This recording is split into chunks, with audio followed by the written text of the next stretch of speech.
priority in life is to be human, a complete human.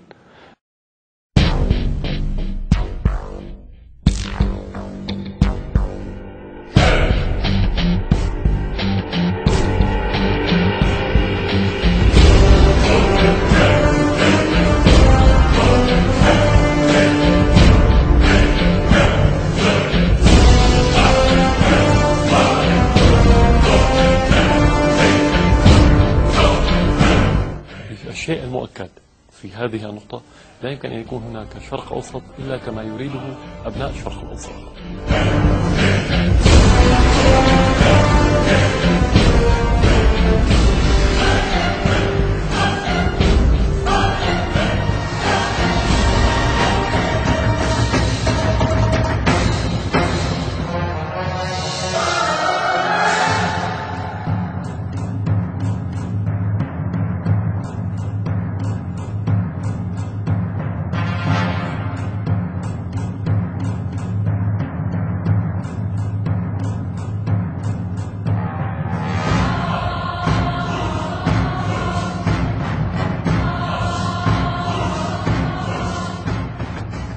وأؤكد لهم بأن ما يقومون به وما يرتكبونه من جرائم حرب لن ينتج لهم سوى أجيال عربية قادمة أشد عداء لإسرائيل، مناعتها تتطور وإرادتها تتصلب بوتيرة أسرع وبشدة أكثر فتكا من تطور وقوة ترسانتهم العسكرية.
Most of the time, unless there's something very, very formal, I don't have to drive. There's formal convoy going to the parliament, for example, something like this. But whenever I go to my work, to the palace, I only drive myself.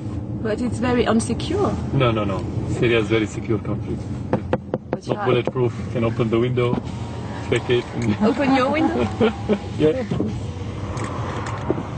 So you don't take risk doing that? I don't take what? Risk? No, there's no risk actually. You cannot be secure through bodyguards. You can secure through having secure society. You cannot be secure through bodyguards. You can secure through having secure society.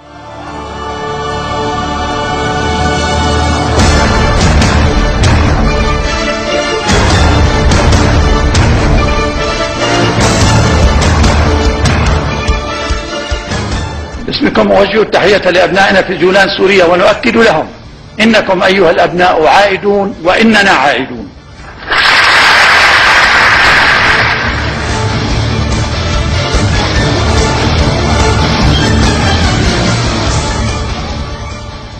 مشتاقون لكي يعود جولان كاملا ويعود أهله إلى الوطن، وغير مستعدين للتفريط بالأرض لأننا لا نقبل بها منقوصة أو على حساب السيادة الوطنية، وأهلنا الصامدون فيها لن يكونوا لا اليوم ولا في المستقبل القريب أو البعيد إلا عربا سوريين.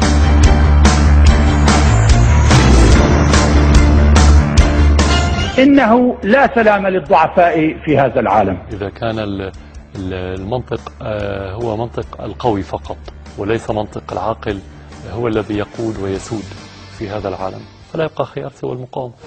أما المقاومة فهي شرف لنا وليست تهمة ضدنا ولا عار علينا فلنفتخر بها، فالحرب على الإرهاب هي حرب علينا لصالح الإرهاب، ونشر الديمقراطية من قبل الغير هو نشر للفوضى. لا علاقة لأي دولة بالعالم في عملية إصلاح التي تتم في سوريا، ولا نعطي المجال لكل من يريد أن يحل محلنا أو أن يتدخل في شؤوننا. لدينا حساسية عالية جدا تجاه التدخلات الأجنبية، فعليكم أن تتوقفوا عن التدخل وإرسال الرسائل.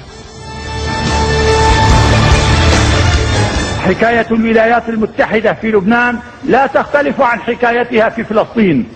كانت وراء الغزو الإسرائيلي، شجعته ودعمته، وسعت لاقتسام ثماره التي اشتهتها مع إسرائيل.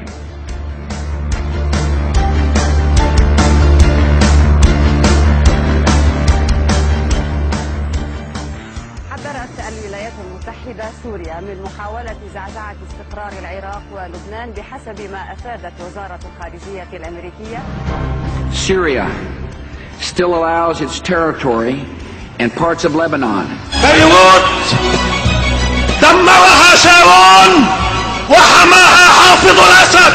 To be used by terrorists who seek to destroy every chance of peace in the region. You have passed, and we are applying the Syrian Accountability Act. سوريا تعاقب لأنها وقفت إلى جانب لبنان وإلى جانب مقاومة لبنان، ولأنها رفضت الصلح المنفرد، ولأنها وقفت إلى جانب الفلسطينيين. And we expect the Syrian government to end all support for terror and open the door to freedom. موضوع عزل سوريا فشل، هذه الحقيقة. من يعزل سوريا سيعزل نفسه عن القضايا الأساسية. نحن نتحدث من تجربة واقعية عمرها عقود في كل المراحل والأزمات التي مرت بها سوريا، من ما بعد تحديدا حرب 73 ودخول مصر في كامب ديفيد والصراعات التي دخلت فيها المنطقة العربية، وكانت دائما سوريا في قلب العاصفة وتعرضت لمؤامرات خطيرة داخلية وخارجية. من حمى سوريا كوطن هو الشعب.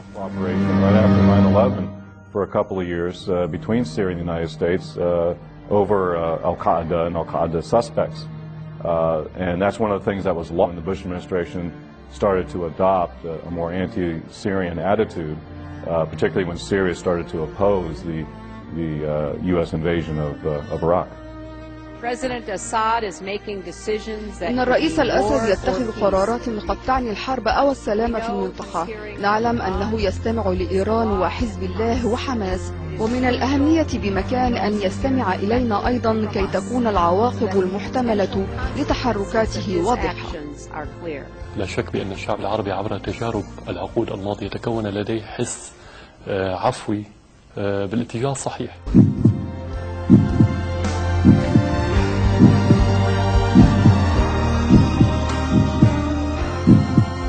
وهذا البلد محمي من شعبه، محمي من دولته، وفوق كل ذلك كما نقول باللغة العامية دائما نكررها كسوريون وبمعزل عن الأزمات، كلمة محببة لدى الجميع نقولها باللغة العامية: سوريا الله حافظها. السلام عليكم ورحمة الله.